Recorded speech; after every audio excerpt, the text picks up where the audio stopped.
Hello Master Jet, please hide my identity. Ask lang po sir, na-promote po ako ng Teacher 6 last December. Pwede na po ba ulit magpa-promote next school year for Teacher 7 po or mag-wait pa ng 3 years? So hindi po kailangan maghintay ng 3 taon, no, para ikaw ay makapag-apply for another reclassification through dito po sa ECP. No, hindi po kailangan yung 3 years, pero sa case na ito ay hindi pa po sapat kung ngayong susunod na school year ka mag-submit ng inyo pong another application. Since last December 2025 yung promotion to Teacher 6, ibig sabihin yan na ang inyo pong IPCRF para sa school year 2025 hanggang sa 2026, ang mayayari po ay hindi siya full cycle, no, of your current position.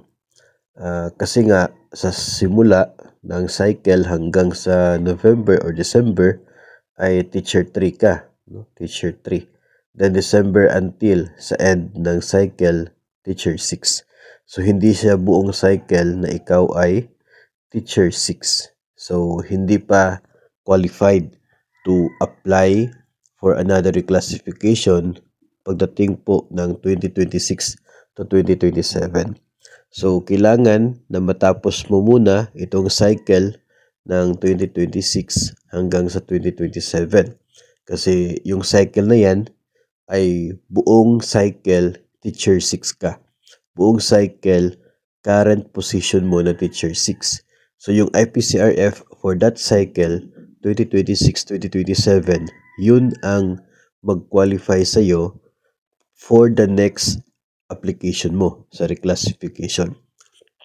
So, masasabi natin na not within the next school year ka pwede mag-apply, but after the next school year. So, pagkatapos ng school year 2026 to 2027 ay pwede na mag-apply for another reclassification, no? That's the time. So, hindi po siya umabot ng 3 years because yun nga, hindi po kinakailangan na 3 years. Pero by the time na mag-apply ka na, mayroon ka ng isang IPCRF na full cycle of your current position.